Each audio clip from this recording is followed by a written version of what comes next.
നീതി നിഷേധിക്കപ്പെടുമ്പോൾ, നീതിയെ താങ്ങി നിർത്തുന്ന നിയമങ്ങൾക്ക് ശേഷി നഷ്ടപ്പെടുമ്പോൾ ഭൂമിയിൽ അവതാരങ്ങൾ ജന്മമെടുക്കുന്നത് കോസ്മിക് ലോ.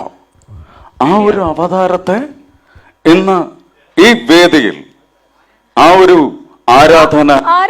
ആരാധന മൂർത്തിയെ കാണുന്നതിനായി ഇങ്ങോട്ടേക്കുള്ള അവസരം ലഭിച്ചതിന്, ആ അവസരം തന്നതിന് മൈൽ സ്റ്റോൺ മേക്കേഴ്സിന്റെ ഈ ഷോയിൽ ഇതാ ജ്ഞാനം. അല്ല, സുരേഷേട്ടല്ലേ പറഞ്ഞു? ഞാൻ വിചാരിച്ചു ആദ്യം സുരേഷേട്ടൻ എന്തോ പറഞ്ഞോണ്ടിരിക്കുകയാണ്. ആരാത്? അതാരാ ഇത്ര സൗണ്ട്? എനിക്ക് അങ്ങനെ പറയാൻ അറിയത്തില്ല. അങ്ങനെ പറയാൻ അറിയത്തില്ല. എവിടെ? അയ്യോടാ സുരേഷേടാ, ഒന്ന് നമുക്ക് കേറാം. പ്രിയങ്ക ചേച്ചി, താങ്ക് യു സോ മച്ച്. അപ്പൊ ഇനി നമ്മുടെ ഷോയ്ക്ക് ഇവിടെ ഉണ്ടാവണം എന്ന് ഞങ്ങൾ ഒന്ന് റിക്വസ്റ്റ് ആണ്. ചേച്ചി please be on the side. ദേ, രണ്ടുപേരോട് ഒന്ന് കേറാൻ പറയാണ്.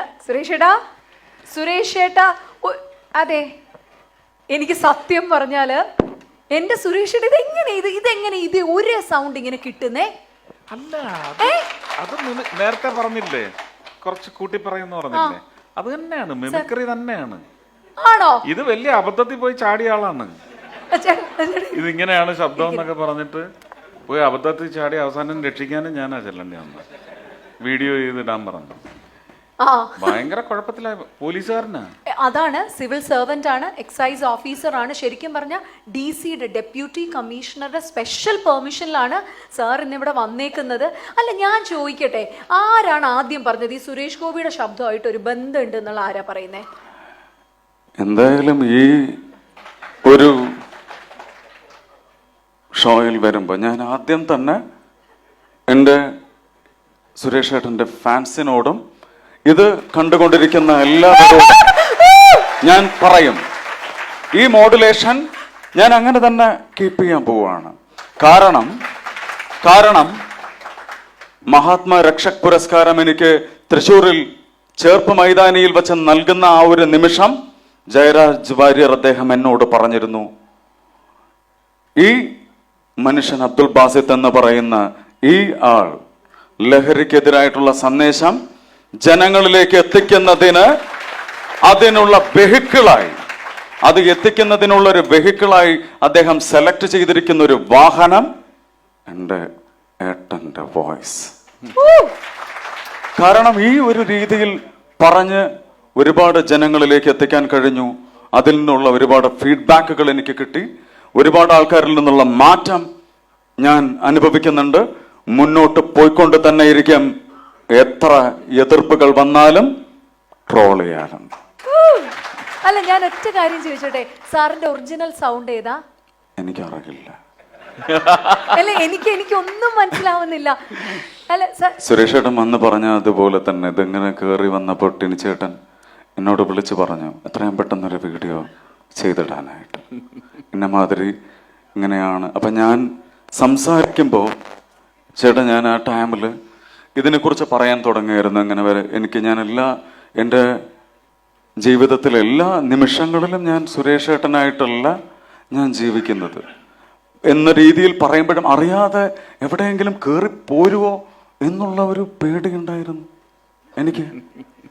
എനിക്ക് ആ പേടിയുണ്ടായിരുന്നു. പക്ഷെ ഇപ്പൊ എനിക്ക് തോന്നുന്നത് ഞാൻ എൻ്റെ ശബ്ദം ഞാൻ മിമിക്രി ചെയ്യേണ്ടി വരും എന്നാണ് എനിക്ക് തോന്നുന്നത്. ഞാൻ ചോദിക്കട്ടെ സാറേ, വേറെ ആരെങ്കിലും സ്റ്റാർസിന്റെ സൗണ്ട് വല്ലതും മിമിക് ചെയ്യാറുണ്ടോ? തീർച്ചയായിട്ടും. ആരുടെയാണ്? സാറുടെ എനിക്ക് ചില കാര്യങ്ങൾ എന്തായാലും സാറ് ഏറ്റവും കൂടുതൽ ടിനിച്ചേട്ടൻ എന്നോട് പറഞ്ഞിട്ടുണ്ടായിരുന്നു, ദീന സിനിമയിൽ സുരേഷ് ഏട്ടൻ ബാസിത്തെ ഏറ്റവും കൂടുതൽ സുരേഷ് ഏട്ടൻ ഇഷ്ടപ്പെടുന്ന ഒരു ഡയലോഗുണ്ട്. ആ ഡയലോഗ് സുരേഷ് ഏട്ടൻ തമിഴിൽ സംസാരിക്കുന്ന ഡയലോഗ് ഇടയ്ക്കിടയ്ക്ക് ഷൂട്ടിംഗ് സൈറ്റിൽ വെച്ചിട്ട് ഇങ്ങനെ പറയും. എന്നിട്ട് ടിനിച്ചേട്ടൻ എന്നോട് പറഞ്ഞിരുന്നു, എന്നോട് തമ്പിയ നീ ഗുണ്ടാസട്ടത്തിൽ ഉള്ള പോട്ടിട്ടയാമേ, ഒരു നാളില്ല, ഒരു മണിക്കൂറില്ല, ഒരു നിമിഷം നീ അവനെ ഉള്ള വെച്ച് പാറ്. 234 തൊകുതിയില് എന്ത് തൊകുതി പോനാലും വന്ന് വെട്ടുവാൻ ദീന കയ്യത്തം വെട്ടുവാൻ, ആദികേശവൻ കഴുത്ത വെട്ടുവാൻ.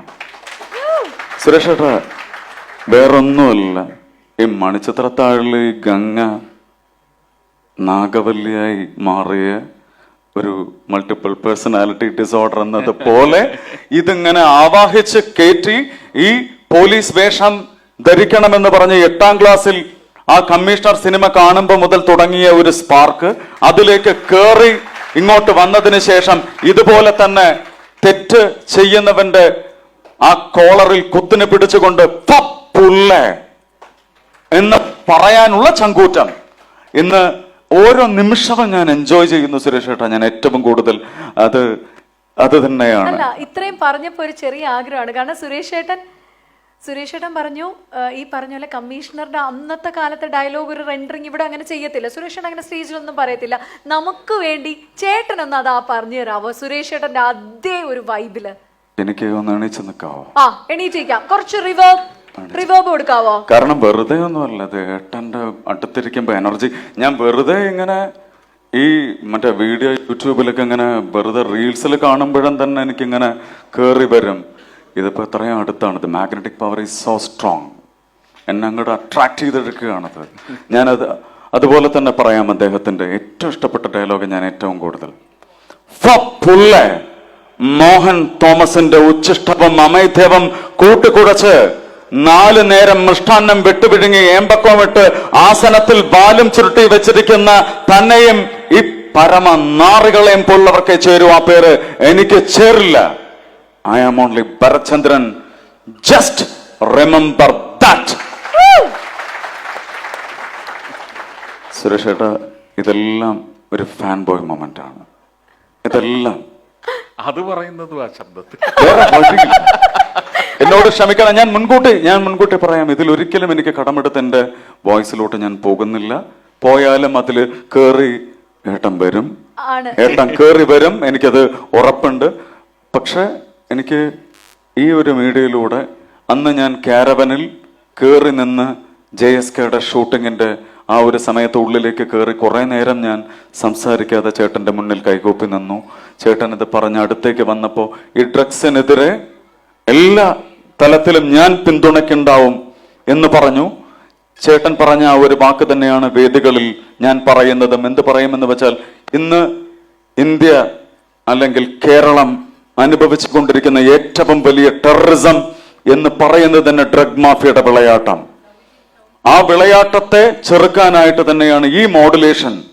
ശരിക്കും അത് ആ രീതിയിൽ വിത്ത് ദ പെർമിഷൻ ഞാൻ അത് ഉപയോഗിക്കുന്നുണ്ട്. കാരണം ജനങ്ങൾ എൻ്റെ വോയിസ് ആഗ്രഹിക്കുന്നില്ല.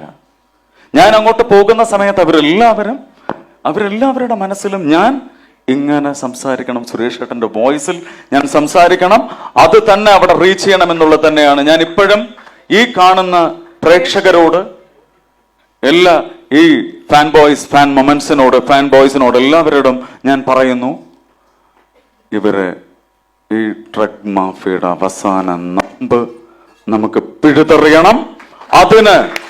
അതിന് ഏത് തരത്തിലുള്ള മനസ്സ് വേണമെന്ന് ചോദിച്ചാൽ, കാശ്മീരിലും ലേ ലഡാക്കിലും -22°C താപനിലയിൽ ഇന്ത്യയുടെ അതിർത്തി കാത്തു നിൽക്കുന്ന ഇന്ത്യൻ സൈനികർ, ഞങ്ങളെപ്പോലുള്ള കാക്കി യൂണിഫോമുകാരടക്കം ഏറ്റവും കൂടുതൽ ബഹുമാനിക്കുന്ന ഇന്ത്യക്കാരെല്ലാവരും ബഹുമാനിക്കേണ്ടതായ ഇന്ത്യൻ സൈനികർ അവിടെ അതിർത്തികളിൽ ഉറങ്ങാതെ, നമ്മളിവിടെ ഓണവും റംസാനും ക്രിസ്മസും എല്ലാം ആഘോഷിച്ച് സുഖമായിട്ട് കിടന്നുറങ്ങുമ്പോ അവിടെ അയൽ രാജ്യങ്ങളുടെ ആക്രമണത്തിൽ നിന്ന് രക്ഷിക്കാൻ വേണ്ടി ഉറങ്ങാതിരിക്കുന്നവരുടെ കയ്യിലെ ആയുധം തോക്കല്ല അവരുടെ ആയുധം. ഏതവന്റെ മുന്നിലും ഇന്ത്യയെ തോൽക്കാൻ അനുവദിക്കില്ല എന്നുള്ള ചങ്കൂറ്റം. ആ ചങ്കൂറ്റം ഓരോ പൗരനിലും വരണം. നമ്മൾ each and every one is the soldier of our family. തീർച്ചയായിട്ടും നമ്മുടെ കുടുംബത്തിന്റെ ഉള്ളിലേക്ക് ആ ലഹരിയെ കടന്നു വരാൻ അനുവദിക്കരുത്. ലഹരിയുടെ മുന്നിൽ തോൽക്കില്ല എന്നുള്ള ചങ്കൂറ്റം.